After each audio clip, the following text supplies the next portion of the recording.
মোদী সরকার এলো, তো কি অনুভব করছেন, কেমন লাগছে? নতুন পার্টি আসছে, ভালোই বিজেপি সরকার আসছে। এতদিন তো তৃণমূল ছিল, এখন বিজেপি এসে। জয় শ্রীরাম।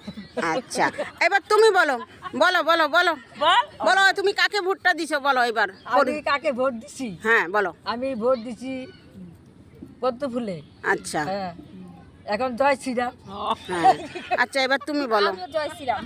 না বল, ভোটটা কাকে দিছিস তুই? বললাম না বিজেপিকে দিয়েছি, জয় শ্রীরাম। আমি এখন আচ্ছা আমি আগের থেকে জয় শ্রীরাম, ঠিক আছে। আচ্ছা, তো ও বলছে ও আগের থেকেই জয় শ্রীরাম, আর তুমিও আগের থেকে জয় শ্রীরাম ছিলে, মানে মিথ্যা বলছো না তো?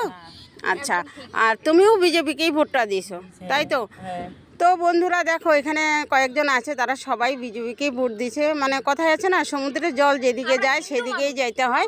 আর সব থেকে বড় কথা, আমরা হিন্দু মানুষ, আর আমাদের এই পরিবেশটাও একদম হিন্দু। এই দেখো আরেকটা দিদি ভাই আছে, তো কিছু বলছে না, লজ্জা পায়। তো যে ওইদিকে দেখো আমরা মাঠে বসে আছি, খুব সুন্দর পরিবেশ।